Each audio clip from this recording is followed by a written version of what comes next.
warahmatullahi wabarakatuh. Assalamualaikum warahmatullahi wabarakatuh. Waalaikumsalam warahmatullahi wabarakatuh. Terima kasih waktunya. Perkenalkan, saya Aji Nugroho dari Brebes. Brebes. Dari Brebes? Iya. Bukan main ya. Brebes. Kita datang berempat, Pak Buya. Kita baru kali ini datang di Pondok Pesantren Candang Pinggan. Pertama saya menyimak langsung puisi yang dari awal sampai terakhir. Dari bait pertama sampai terakhir itu semuanya itu saya merasa dan termasuk salah satu orang yang dalam situasi seperti itu. Jadi hal-hal yang sudah saya jalanin, pertama belajar ikhlas, di mana setiap ujian itu pasti ada hikmahnya.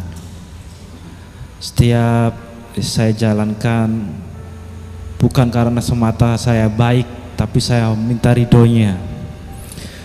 Tapi semuanya belum bisa saya lewatin, bahkan masalah selalu bertambah. Selalu ada fitnah, selalu ada bahasanya seperti cobaan yang belum selesai. Dari sebuah puisi yang disampaikan Buya, ada kalimat yakin dan percaya diri. Kalimat yakin itu sudah saya jalanin hampir 4 tahun. Tapi percaya diri ini yang belum saya dapatkan. Mohon bimbingannya dan solusinya, bagaimana saya bisa mensiasati untuk lebih baik. Masalah yang kedua, di mana setiap manusia pasti punya kesalahan. Mohon doanya biar saya pribadi dan kawan-kawan yang ada di sini diberikan syafaat dan pertolongan dalam setiap masalahnya. Pertanyaan terakhir ini terkait dengan masalah keluarga. Keluarga adalah yang utama buat saya, tapi yang saya lakukan selalu salah dan selalu di mata masyarakat salah. Akhirnya saya belajar dari tempat ke tempat untuk menimba ilmu, dari pondok pesantren ke pondok pesantren, semuanya sama, berbuat baiklah kepada orang tua. Tapi lain cerita, orang tua saya pribadi belum bisa melihat kebaikan apa yang saya lakukan. Semoga dengan adanya acara ini orang tua saya bisa melihat langsung. Oke.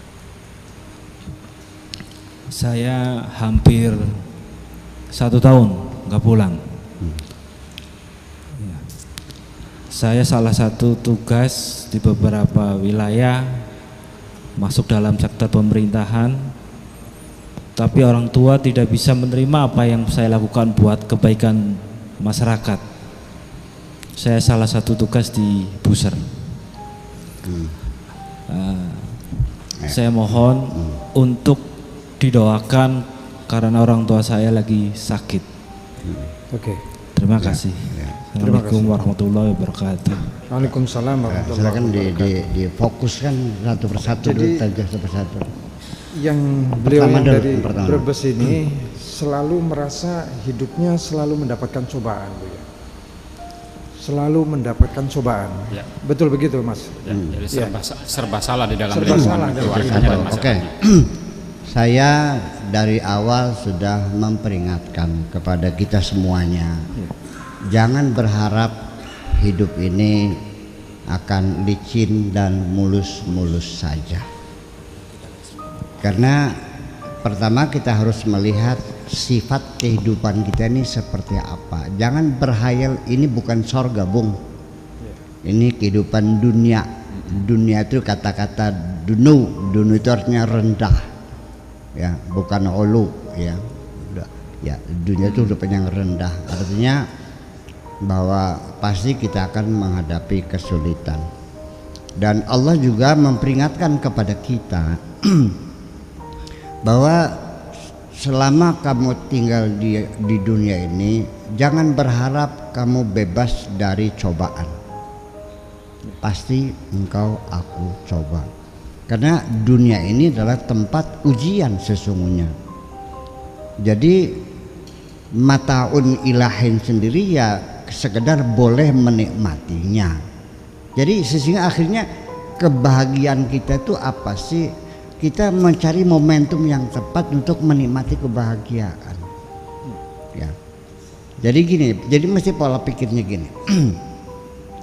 Allah mengatakan dengan jelas dan penuh dengan taukid, dengan penguatan kata, yaitu walanabluwannakum, ya, pasti dan pasti dan pasti.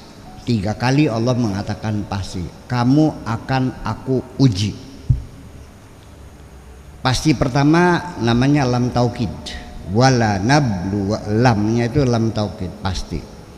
Kemudian walanabluwannakum, nun taukid tsaqilah, itu terdiri dari 2 nun taukid khafifah, artinya pasti dan pasti. Ketika Allah mengatakan pasti 3 kali, nggak main-main. Apa bentuk ujiannya? Bisyai'in, dengan sesuatu, memperingatkan kita dengan bisyai'in, dengan sesuatu yang kita tidak tahu, itu supaya menimbulkan rasa ketakutan pada dirimu. Kalau ancaman itu udah masih mending juga gue bacok loh, kelihatan goloknya. Tapi kalau awas, nah, ini tuh lebih cemas lagi nih, dalam bahasa. Jadi bisa apa saja, Bu, ya? Oh iyalah. Nah, lalu setelah itu diuraikan minal khaufi, rasa takut. Rasa takut itu selalu melekat pada diri manusia. Bahwa insting yang pertama kali muncul pada manusia pada usia dini itu memang asalnya rasa nyaman dan tidak nyaman. Nyaman, dia tidur. Kalau tidak nyaman, dia nangis. Setelah disusuin, ya tidur lagi, nyaman. Nah, kemudian rasa takut yang muncul pada anak-anak balita, anak kecil, itu takut jatuh. Ya, kalau kita belajar psikologi anak-anak, itu takut jatuh. Itu sangat besar sekali rasa takut jatuhnya. Sehingga anak itu ketika dia sudah ada di pinggir gitu, dia menangis ketakutan itu. Jadi rasa takut ini adalah memang pembawaan sejak kecil mula, dan itu rasa takut itu. Tetapi ketika takut itu ada perangsangnya, ada sesuatu yang memang wajar ditakuti, lihat ular, lihat macan, itu ketakutan yang wajar. Tetapi ketakutan itu kadang-kadang muncul tidak ada perangsangnya. Kok nggak ada apa-apa, kok meremang-remang bulu roma. Nah itulah akhirnya sampai melihat wajah sendiri ketakutan, itu sudah namanya penyakit, namanya psikopat. Iya kan? Namanya fobia, rasa takut itu.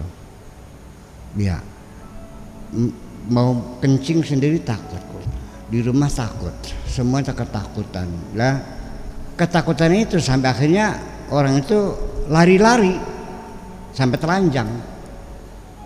Ya, seperti ada yang mengejar-ngejar, itu sudah fobia. Kalau sudah begitu segera hubungi psikiater. Ya, itu. Dan seterusnya dari sana, minal ju'i wa naqsimil amwal wal anfusi was samarati, nanti tetap di penghujungnya adalah wa basyiris sabirin. Jadi hambatan itu hadapi saja. Yang penting jadi begini, satu yang perlu kita sadari, bahwa kesulitan, hambatan, cobaan apapun yang kau hadapi itu pasti sesuai dengan kekuatan pundakmu memikul. Penderitaan apapun yang kau pikul itu pasti berada pada batas kekuatan pundakmu memikul. Tidak mungkin Allah akan memberikan kita pikulan yang lebih, yang di luar kemampuan pundak kita. Innallah la yukallifullahu nafsan Illa wus'aha. Jadi nanti yang penting adalah cara mengatasinya bukan memperkuat pundakmu, tapi dengan membangun kesabaran yang ada pada dirimu. Makanya fabasyiris sabirin. Di penghujungnya orang sabar itu mendapat kabar gembira dari Allah bahwa akan terselesaikan semuanya. Tetapi jangan salah paham lagi bahwa kesabaran itu bukan berarti Anda diam dan menyerah, tetapi juga mengevaluasi, memahami akar masalahnya apa, mencari solusi yang tidak pernah berhenti. Itu namanya sabar. Kalau diam bukan sabar, namanya koplok namanya. Nah, seperti apa kita artinya menilai kembali pokok persoalannya dengan akurasi yang tinggi. Sebab banyak sekali persoalan yang kau hadapi itu sebetulnya tidak sebesar itu. Menjadi besar karena Anda yang membesarkan persoalan itu dalam pikiranmu sendiri. Masalahnya kecil kok persoalannya. Betapa banyak orang yang berkeluh kesah dan marah-marah, bosan dengan hidup, padahal banyak orang yang mengidamkan hidup seperti dia kok. Ya. Nah, itu persoalannya. Itu satu. Oke. Ya. Yang kedua, apa Yang lagi? kedua ini beliau ini Bu ya, selama dalam kegamangannya merasa selalu mendapatkan cobaan ini, beliau ini minta saran dari beberapa orang motivator maupun kiai ya, sehingga beliau ini mengatakan yakinlah, Iya. dan percaya dirilah. Iyalah, membangun kepercayaan diri. Kepercayaan diri. Iya. Tapi persoalannya begini Bu ya, keyakinannya sudah dilakukan selama 4 tahun. Tetapi percaya dirinya inilah yang sampai sekarang Belum terbangun. belum Oleh karena itu saya minta yang nyaman-nyaman sajalah menghadapi cobaan ujian itu. Sebab itu juga perlu.